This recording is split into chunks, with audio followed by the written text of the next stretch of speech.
ಇದು ಸತ್ಯ. ಅದು ನಿಮ್ಮ ಚಾಮರಾಜನಗರಕ್ಕೆ ಬರ್ತದೆ.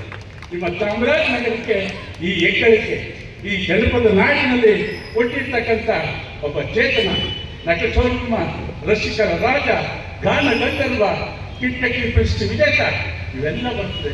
ಹೊರನಟ ಯಾರು ಕೊಟ್ಟವರು?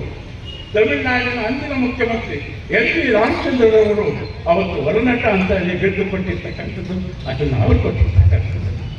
ಇಂಥ ವ್ಯಕ್ತಿ ನಾನು ಖಂಡಿತವಾಗಿ ಅವರ ಸಂಘದಲ್ಲಿ ಸಂಸ್ಥಾಪಕ ಅಧ್ಯಕ್ಷನಾಗಿ ಅವರ ಕೈಯಿಂದ ಊಟ ಮಾಡಿದ್ದೀನಿ, ಭಾರತಮ್ಮನ ಕೈಯಿಂದ ಊಟ ಮಾಡಿದ್ದೀನಿ. ಎಲ್ಲ ಕನ್ನಡಗಳನ್ನು ಸಮಾನವಾಗಿ ನೋಡಿರ್ತಕ್ಕಂಥ ಒಬ್ಬ ವ್ಯಕ್ತಿಯಾಗಿದ್ದೀನಿ. ವಿಷ್ಣುವರ್ಧನ್ ಇರ್ಬೋದು, ಅಂಬರೀಷ್ ಇರ್ಬೋದು, ಅನಂತನಾಗ್, ಶಂಕರ್ನ ಎಲ್ಲರನ್ನ ಗೋಕಾಕ್ಗಳಲ್ಲಿ ಎಲ್ಲರೂ ನೋಡಿದ್ದೀನಿ. ಎಲ್ಲರೂ ನೋಡಿರ್ತಕ್ಕಂಥ ರಾಜ್ಕುಮಾರು ಸಹ ಕನ್ನಡವನ್ನು ಎಲ್ಲರನ್ನು ಪ್ರೀತಿ ವಿಶ್ವಾಸದಿಂದ ತಮ್ಮ ತಮ್ಮಂದಿರು, ತಮ್ಮ ಅಣ್ಣಂದಿರು ಈ ರೀತಿಯಾಗಿ ನೋಡಿದ್ದಾರೆ. ವಯಸ್ಸಾದವ್ರು ಯಾರೇ ವ್ಯಕ್ತಿ ಬರಲಿ ಅವ್ರ ಕಾಲಿಗೆ ನಮಸ್ಕಾರ ಮಾಡ್ತಿದ್ದ ಪದ್ಧತಿಯನ್ನು ಇವತ್ತು ನಾನು ಕಟ್ಟಿದ್ದೀನಿ.